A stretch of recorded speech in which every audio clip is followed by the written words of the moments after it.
Друзья, если у вас нет возможности читать роман Майн Рида «Всадник без головы», смотрите это видео. Роман длинный, состоит из 100 глав. Я сделал несколько видосов с разбивкой на главы. Сейчас вы услышите пересказ глав с 41 по 60.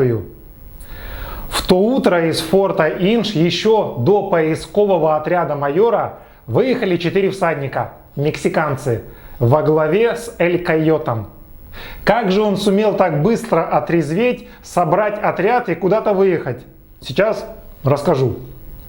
Когда Колхаун оставил спящего койота, то не закрыл дверь в его хижину. На рассвете мексиканец проснулся от холода и сырости. Это его протрезвило.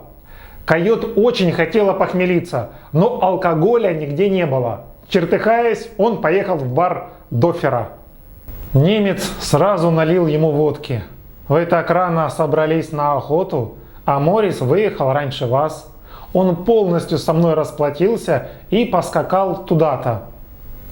Эль Койот заехал за 3 подельниками, затем к себе домой. Там увидел следы лошади и понял, кто и зачем к нему приезжал. Эль Койот вместе с приятелями поехал к дому Мориса, чтобы убить его. Те, кто бывал в прериях, знают, что если вверху стаей кружат черные грифы, значит под ними или мертвое животное, или умирающее. В тот день сотни грифов летали над лесом. Там в четверти мили от места убийства лежало тело. На первый взгляд оно казалось мертвым, потому что лежало неподвижно и в неестественной позе. Солнце светило ярко. Наконец человек открыл глаза и сначала не понял, где он находится. Да и вообще, жив ли он? Все тело болело. Значит, жив. Ага, вспоминаю.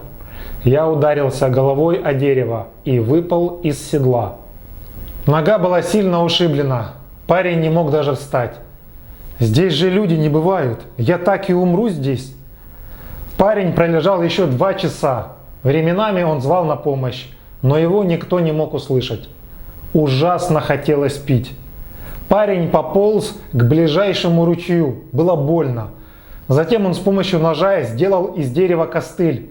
С костылем дела пошли веселее. Парень смог пройти целую милю. Увидел звериную тропу. «Скорее всего, она ведет к водопою», – подумал он и поковылял по ней. Вскоре тропа потерялась. Пришлось вернуться. Парень понимал, что ему грозила мучительная смерть. Смерть от жажды.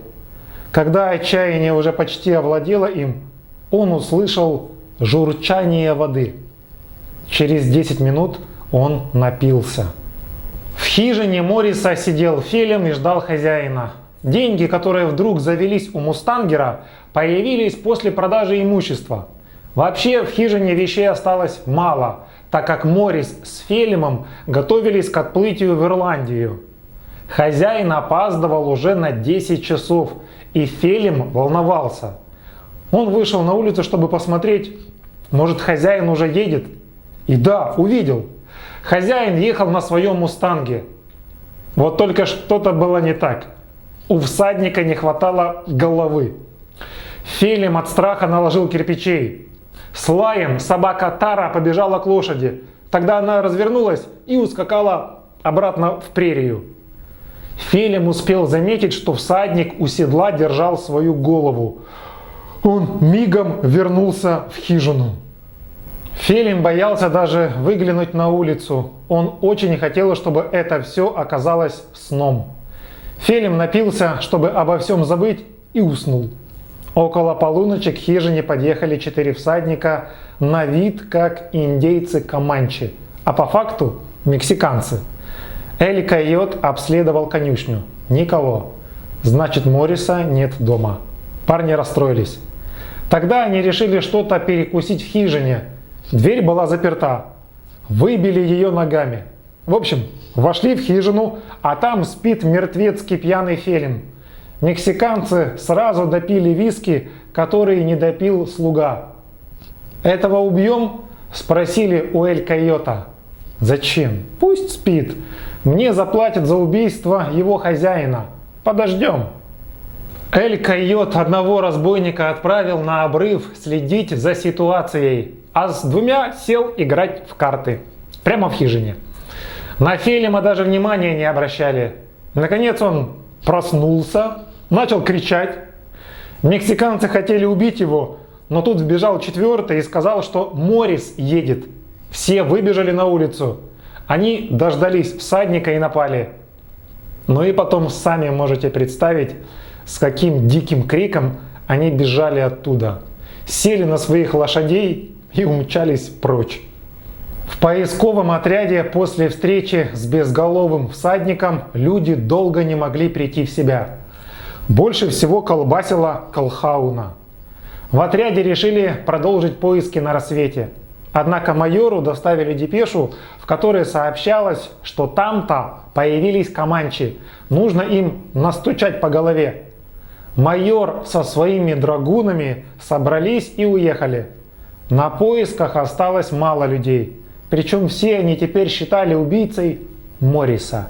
Ведь если это не индейцы убили Генри, то только Моррис, больше некому. О мотиве особо не думали. Перетянули его за уши. Мол, из-за конфликта с Колхауном Моррис решил отомстить Генри. Бред, но ведь нужно было иметь хоть какое-то объяснение. В лагере осталось человек 10. О нападении команчи можно было не волноваться. Их в этой местности не было. Перед сном они все набухались, а Колхаун ночью выехал, чтобы отыскать тело. По дороге он встретил того самого всадника. Колхаун успел узнать лошадь и накидку на всаднике. Все принадлежало Моррису. Затем Мустанг, услышав лай собаки, ускакал, а Колхаун вернулся в лагерь к своим. Он вообще ничего не понимал. На следующее утро у дома Каса-дель-Корво собралась куча желающих отправиться на поиски тела Генри. Люди говорили об убийстве, о Моррисе, о безголовом всаднике. Решили, что это чья-то тупая шутка, что на настоящей лошади ездит чучело. Отряд двинулся на поиски хижины Морриса Джеральда. Ведь никто не знал, где он живет. Знал Зепп Стумп, но его нигде не было. Когда отряд уехал, к поместью с дичью приехал Зепп. Его встретила Луиза. Девушка ему доверяла, поэтому все хотела ему рассказать. Зепп вообще ничего не знал о событиях последних дней. Слуга Плутон бегло рассказал охотнику о несчастье. Затем уже Луиза все дорассказала. Ну, почти все. О сцене в саду она умолчала. Это же важно. Сейчас убийцей моего брата люди считают Морриса. Луиза, я нифига не понимаю. И уже тогда Луиза рассказала ему все. О ночных встречах с Моррисом и о том случае в саду. Зепп почти не удивился. «Этого следовало ожидать», — сказал он. «Кстати, что с Моррисом?» «Да никто не знает, его нигде нет. Может, и его тоже убили. Отряд поехал его искать. Если найдут, то сразу линчуют. Помогите, Зепп». «Ясно. Я его найду». 4 мексиканцев-киллеров были уверены, что всадник без головы – это Моррис. Уже дома Эль Койот стал размышлять. Пришел к выводу, что всадник был шуткой самого Морриса, чтобы напугать их. Койот решил завтра снова отправиться к хижине Мустангера. Утром Койота разбудил парень Хосе. Это тот слуга сеньоры Исидоры, который носил Моррису корзины. Хосе был чем-то обязан Койоту, поэтому периодически стучал ему о жизни своей хозяйки. «Моя Донья посылала Моррису корзины и однажды письмо. Я его для вас переписал». Койот прочитал письмо. «Да ерунда, она его только благодарила». «А сегодня я должен отнести ему еще вот это письмо. Оно длинное». Койот прочитал. «Проклятие! Она назначает ему любовное свидание. Она любит его». Койот решил сам пойти навстречу с Исидорой. Исидора ранним утром ждала Морриса на обрыве у реки. Ее знобило от волнения. Когда-то она любила Дона Мигуэля, но не знала, что он и есть разбойник Эль Койот. Теперь была очень рада, что та юношеская любовь прошла, и взамен ее появилась настоящая любовь к мустангеру Моррису. Именно он спас ее от пьяных уродов. Исидора хотела сейчас признаться парню в любви, но на свидание приехал не Моррис, а Мигуэль Диас, Эль Койот.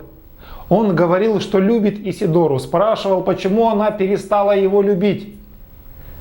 Да это было 3 года назад. Я была малолетней дурехой. При этом я никогда не говорила, что люблю вас. Это вы сами себе придумали. Койот показал девушке ее письмо Моррису. Откуда оно у вас? Неважно. Если вы не будете моей, вы не будете ничьей. Вы больше никогда не увидите Морриса. Исидора думала, что Койот оказался здесь случайно, что скоро сюда приедет Моррис.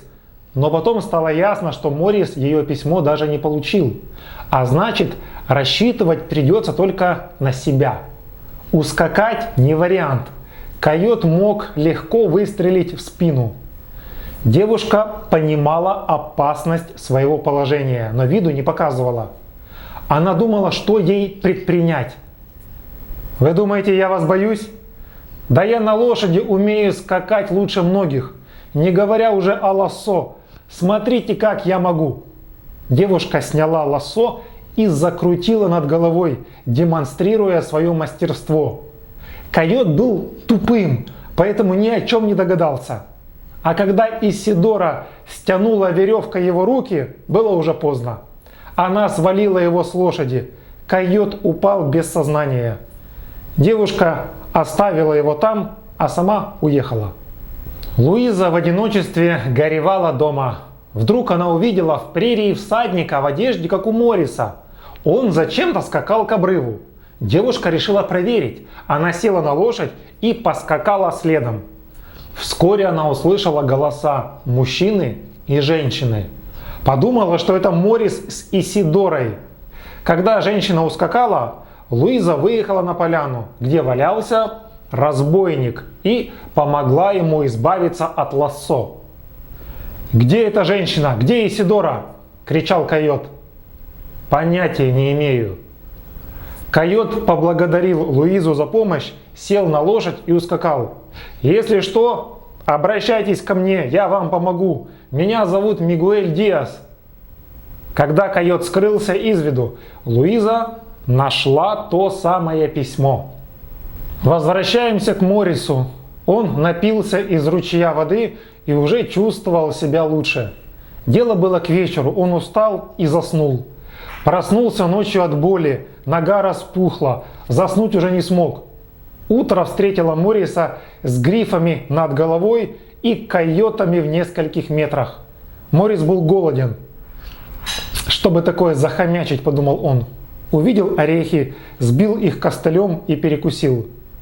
Со временем койоты осмелели, их было около 20. Они все ближе подходили к Моррису. Он понимал, что скоро они нападут. Из оружия у Морриса был только нож и костыль. Койоты напали одновременно. Моррис ножом ранил одних, убивал других, но силы были неравными. Внезапно койоты отступили. Вдалеке послышался топот лошади и лай собаки. Но всадник проехал мимо, и тогда койоты снова напали на Морриса. Борьба возобновилась. Наконец собака услышала возню и побежала на помощь к человеку. Койоты снова разбежались. Когда Моррис пришел в себя, то увидел, что всадник был странным, без головы. Лошадь снова ушла, а вот собака Тара осталась с раненым хозяином. Теперь вернемся к Фелиму. Он продолжал ожидать хозяина и снова был пьян. Напомню, что когда Фелим проснулся, то увидел в хижине 3 индейцев, которые играли в карты. Он закричал, его чуть не убили, а затем индейцы убежали. Через некоторое время Фелим вылез из хижины.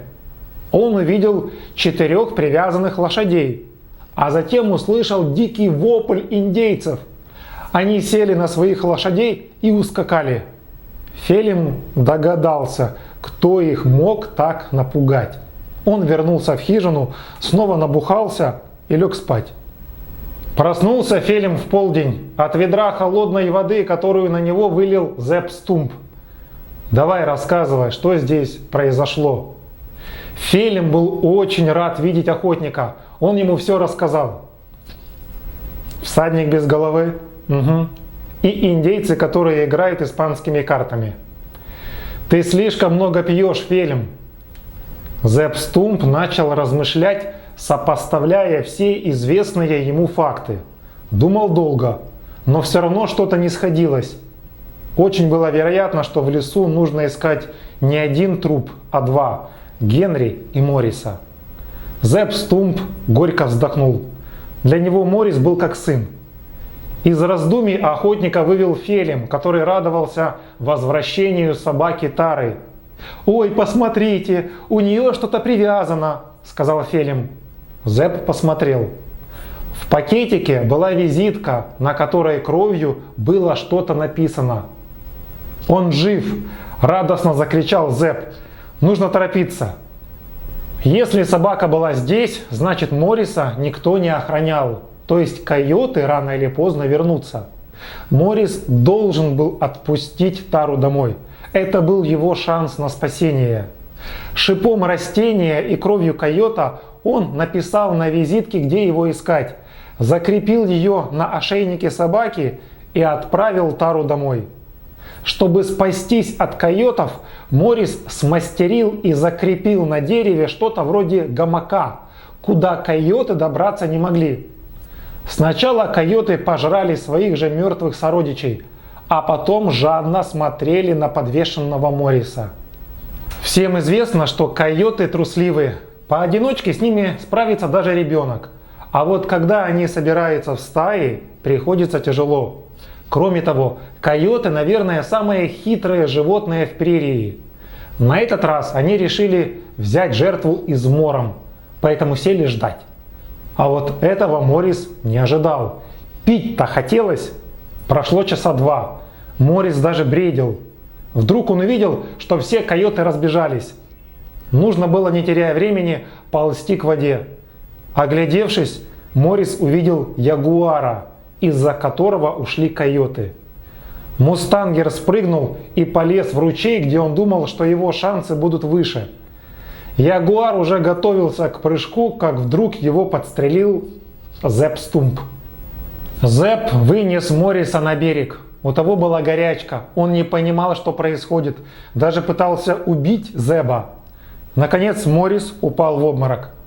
Зепп убедился, что опасных ранений на теле друга нет.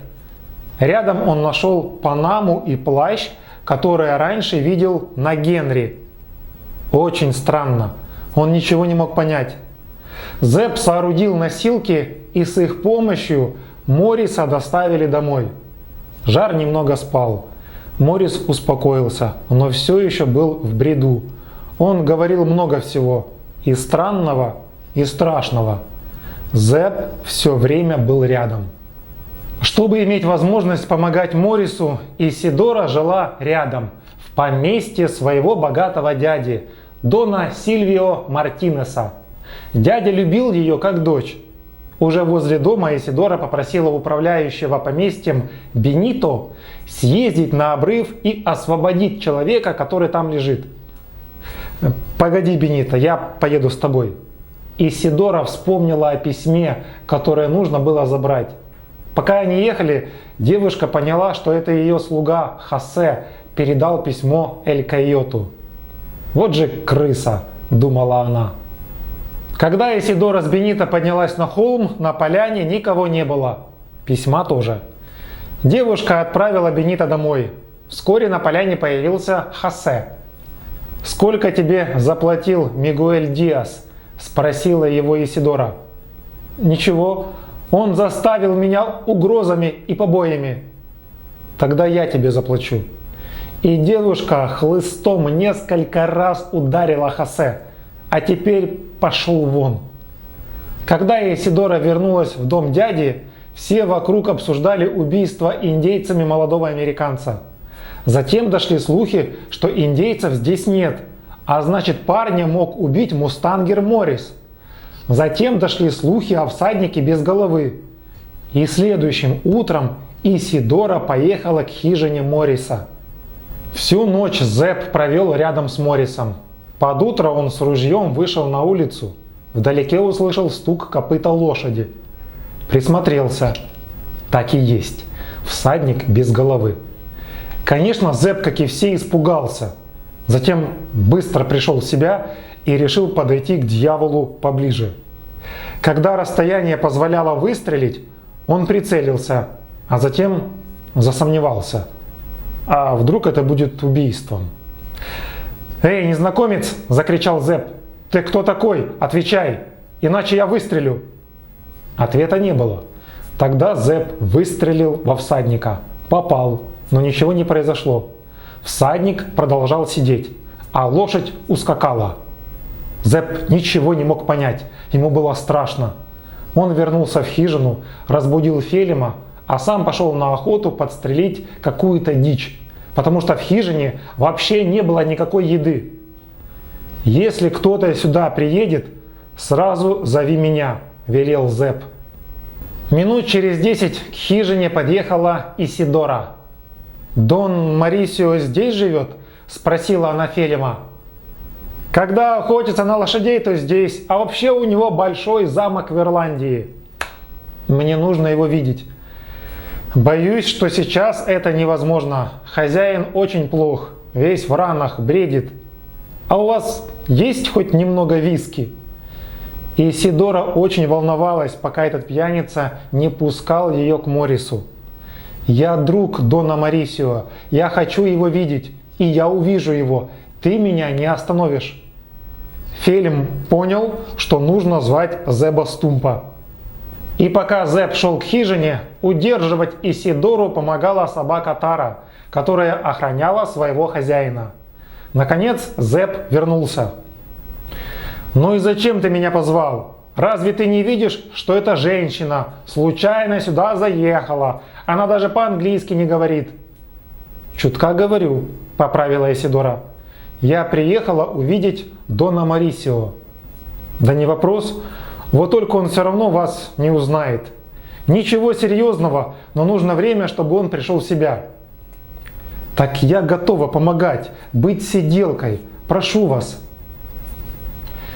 «Если вы его друг, тогда хорошо. У Морриса много ран после схватки с койотами, и нога ушиблена». Зеб догадался, кто перед ним. Это должно быть та девушка, которая посылала ему корзины с едой. А ведь еще есть Луиза, которую Моррис любит. Он в бреду постоянно о ней говорит. Ой-ой-ой, беда может быть. Нехорошо все это. «Наверное, вам будет лучше уехать домой», — сказал Зеб. «Он и так поправится, а уже потом и встретитесь». «Я очень хочу ему помочь». «Раз так, то оставайтесь. Вот только предупреждаю, он в бреду говорит об убийстве и об одной девушке, наверное, сестре. Но в Ирландии у него нет». «Фелим, рот закрой. Идем лучше подберем гремучую змею, которую я убил. Надо ведь хоть что-то есть». Они ушли, а Исидора вошла в хижину. Вернемся к Луизе. Она прочитала письмо Исидоры и сделала вывод, что Моррис ей изменяет. Девушку бомбило, она задыхалась от ревности и только спустя несколько часов начала размышлять более здраво. Она поехала в гостиницу, чтобы расспросить хозяина о Моррисе. Все, что знал, немец рассказал. «Кстати, до вас о нем спрашивала еще одна сеньора». Луиза уехала расстроенной. Всю ночь нормально не спала, а утром села на лошадь и поехала к хижине Морриса. Такая поездка, если бы о ней стало известно людям, компрометировала ее, но ей уже было все равно. Когда Луиза приехала, то увидела в хижине Исидору. От удивления вскрикнули обе дамочки. Они ведь претендовали на одного самца. Луиза увидела забинтованного Морриса. Она столько всего успела нафантазировать. При этом каждая девушка думала, что именно соперница является любимой Морриса. Они обе вышли из хижины, чтобы уехать отсюда, оставив Морриса сопернице. Вы уже поняли, что если сравнивать двух девчонок, то одна из них по своему темпераменту была похожа на тигрицу, а другая на лебедя. И вот тигрица ехала и думала, почему она не убила лебедя прямо на месте. Я-то могу вернуться и убить ее, но что это мне даст? Ничего, ведь он любит ее, значит надо убить его, а еще лучше обоих. Вот как думала Исидора. Она увидела в прерии конный отряд, который искал жилище Морриса. «О, так даже лучше», – подумала Исидора. «Вы кого-нибудь здесь видели?» – спросил ее Вудли Пойндекстер. «Да, девушку, американку, возле жилища Морриса Джеральда». «Прошу вас, покажите нам, где это жилище», – попросил Вудли. «Мы его долго ищем». «Хорошо, поехали». Какое-то время Исидора показывала путь, а потом указала, куда нужно ехать. Когда все отъехали подальше, Колхаун спросил Исидору: «Скажите, на какой лошади была та американка?» «На крапчатом мустанге». По испуганному лицу Колхауна Исидора поняла, что он влюблен в Луизу. Друзья, на этом главы с 41 по 60 заканчиваются. Если хотите слушать продолжение, смотрите следующий видос.